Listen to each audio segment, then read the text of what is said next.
Welcome to the Tech Meme Ride Home for Wednesday, April 14th, 2021. I'm Brian McCullough. Today, the FBI hacked into some Exchange servers to prevent further hacking of Exchange servers. Ming-Chi Kuo thinks the iPhone mini and the Notch are both going away after this year.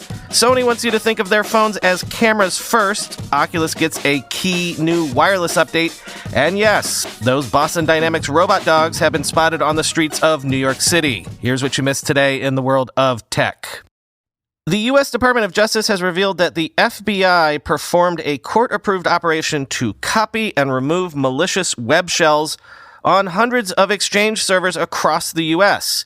In case those words don't make a ton of sense to you on first blush, basically, the FBI just logged into hundreds of private Exchange servers with court authorization to proactively undo stuff put into those servers by hackers who had earlier penetrated the servers. Quoting Motherboard. In short, the FBI obtained permission to access computers to remove artifacts of an earlier high-profile hacking operation in order to prevent further access to those machines by hackers.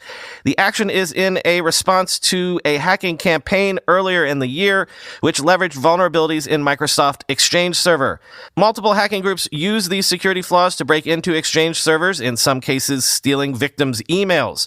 A suspected Chinese hacking group led the way, infiltrating tens of thousands of Exchange servers. In this case, the FBI, quote, removed one early hacking group's remaining web shells, which could have been used to maintain and escalate persistent unauthorized access to U.S. networks.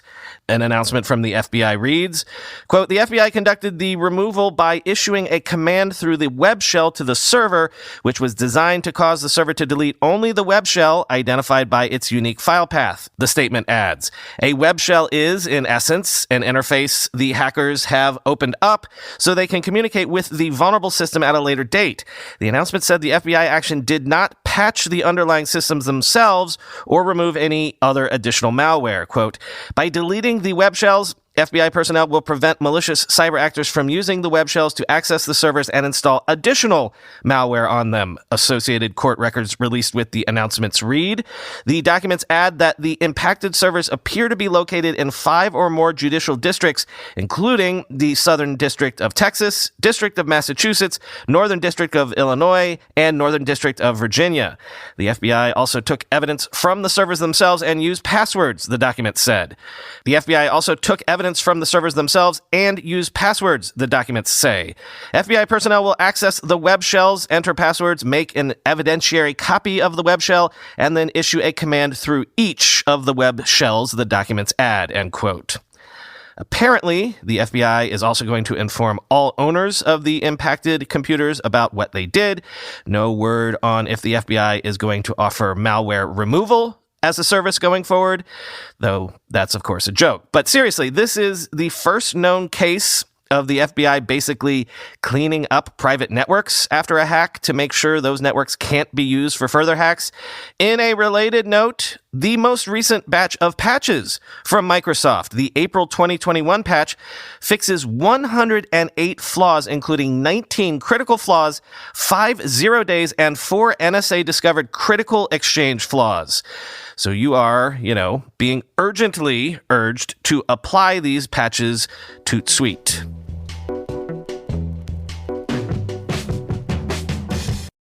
A couple of big rumor drops from Ming-Chi Kuo today about upcoming iPhones, not this year's upcoming iPhones, but iPhones coming next year and in 2023.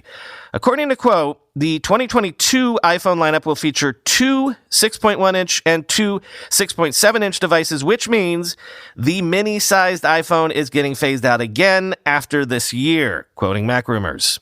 Apple introduced the 5.4-inch iPhone mini in the iPhone 12 lineup and plans to continue to sell a 5.4-inch device in 2021, but it looks like the size will be discontinued after that if Kuo's information is accurate.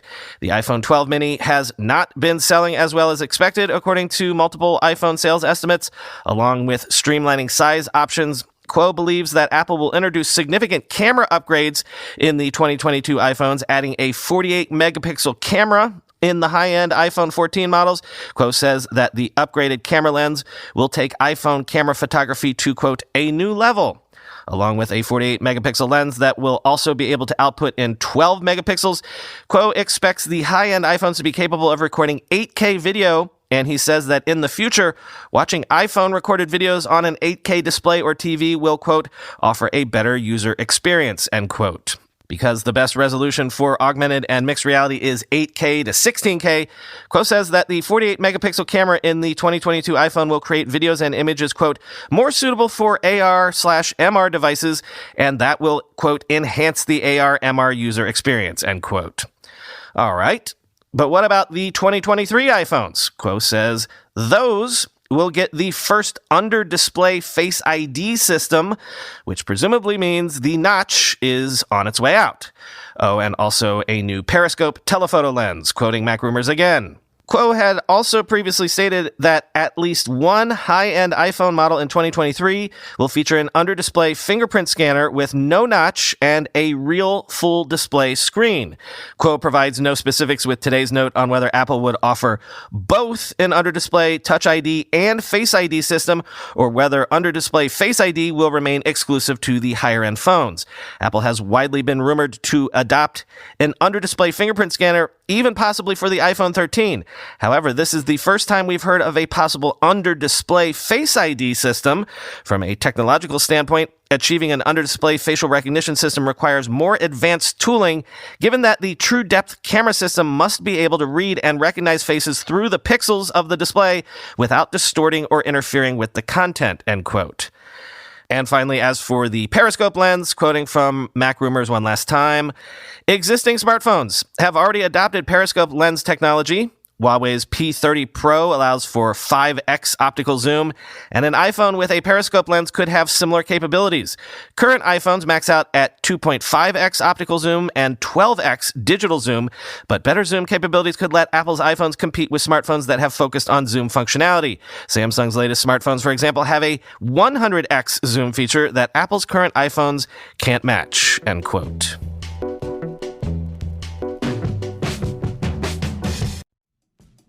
Free email services like Gmail and Yahoo aren't really free. You pay with your privacy. In fact, internet giants like big tech bank on exploiting your data by selling it to the highest bidder.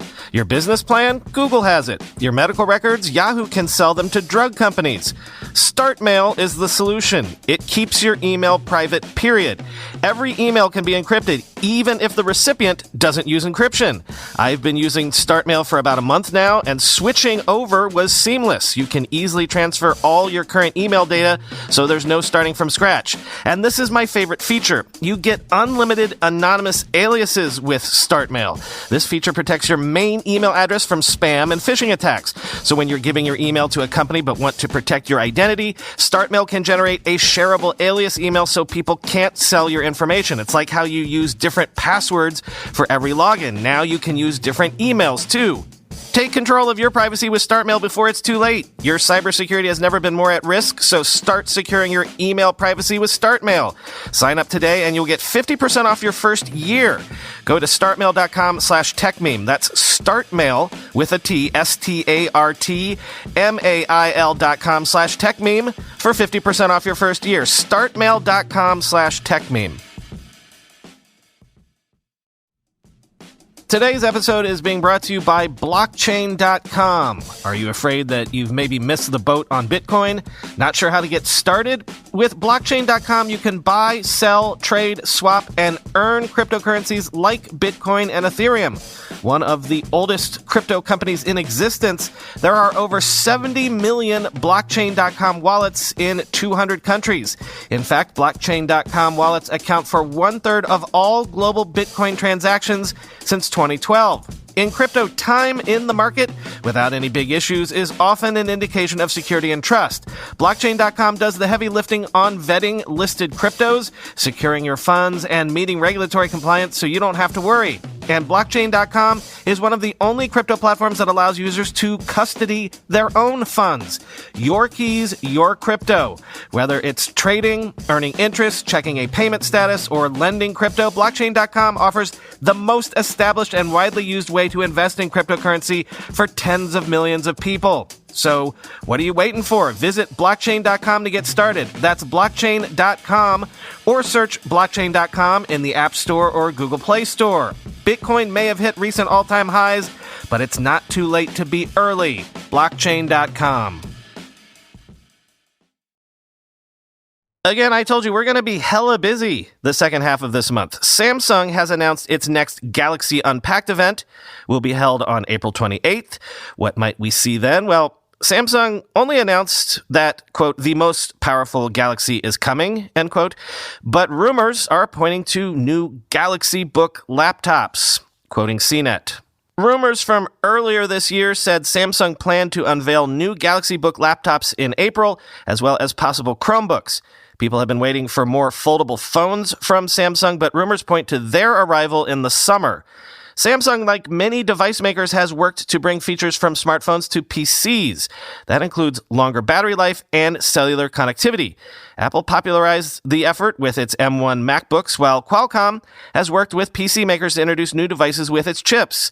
Samsung's rumored new laptops, possibly the Galaxy Book Pro and Galaxy Book Pro 360, could include 5G connectivity, OLED screens, and other high-end specs, end quote.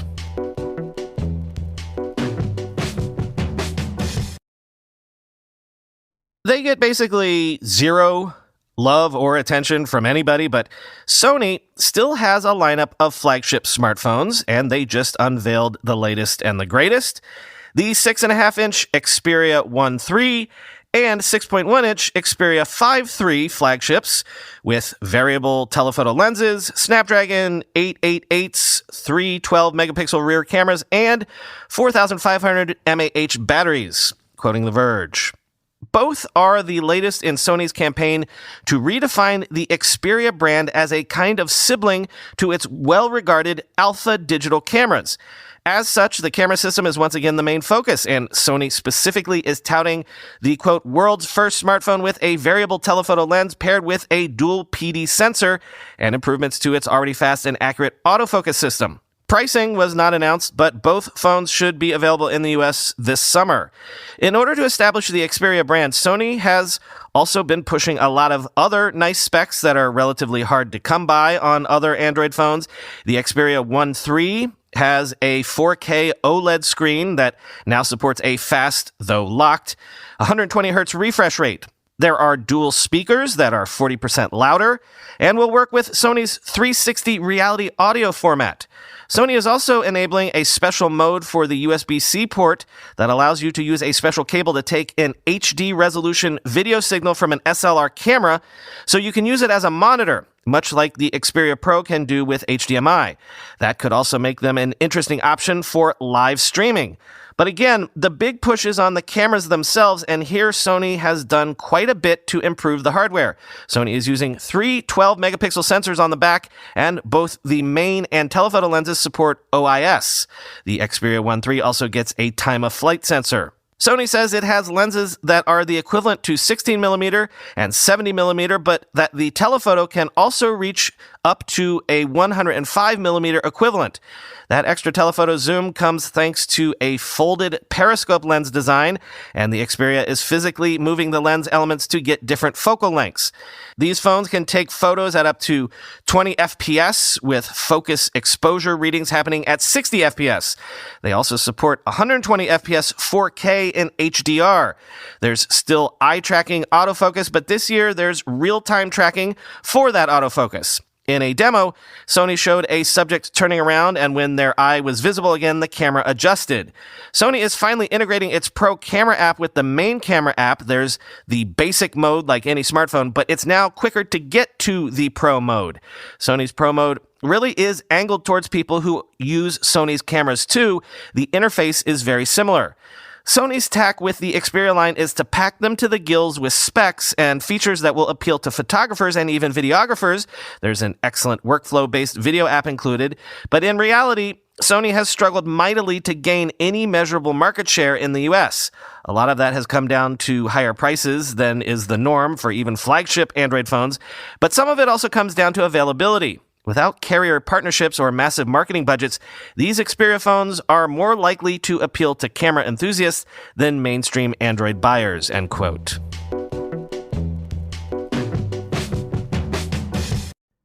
Oculus has announced that the new software update to the Quest 2 will add an AirLink mode so you can play PC VR games wirelessly with a 120 hertz refresh rate, which I've not experimented with this myself since I don't have a gaming PC, but it's probably a big deal if you want to VR some of those heavy-duty games like Half-Life, quoting Engadget. After updated to version 28, AirLink gives wearers full freedom of movement without being tethered by a USB-C cable and will at first be available only as an experimental feature. According to Oculus, your play area will ideally be within 20 feet of your router, so plan accordingly. Then head to the beta settings in its PC app and toggle AirLink on. Other tweaks address the refresh rate, which runs at 90 hertz by default and for certain games, but after the update will allow refresh rates up to 120 hertz for native apps. There aren't any apps that actually use the new setting yet, and so far it won't work for Oculus Link titles, although that's coming later. Finally, the Infinite Office feature is improving, with the ability to map and save a virtual desk over your real furniture, and then pair a Logitech K830 keyboard so that it appears 3D rendered in VR along with your hands while you type on it in real life, end quote. Which, click through on the story link in the show notes to actually see a video of this in action. Basically, you grab the keyboard in real life and then you can bring it into your virtual world. Again, it's just kind of hard to describe, but it's pretty cool looking. Check out the video.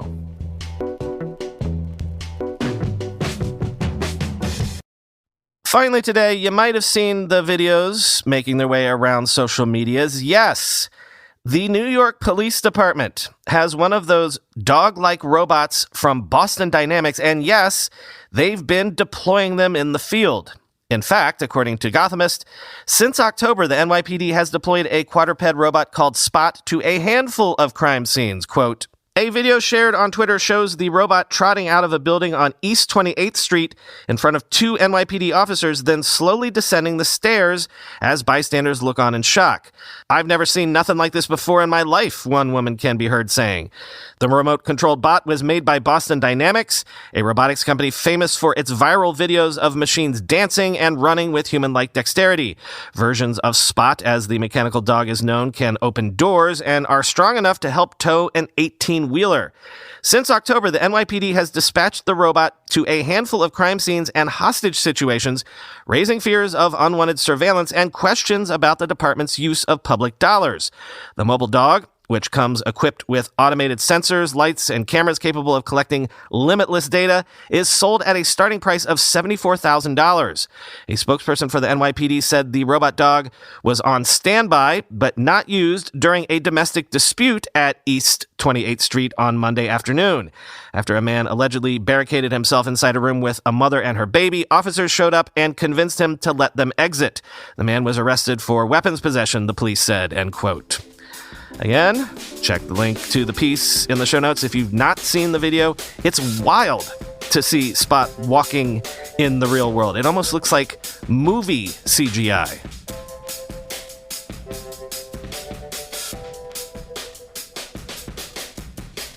I have no opinion on the Robo Police Dog, either as a technologist or as a New Yorker, though I will share this tweet from someone called Spiral Curse DeMarco. Quote, remember all those adorable Boston Dynamics videos everybody shared? This is where it was always really going, end quote. Talk to you tomorrow. What are your prime directives? Serve the public trust, protect the innocent, uphold the law. Robo, excuse me, Robo. Any special message for all the kids watching at home? Stay out of trouble.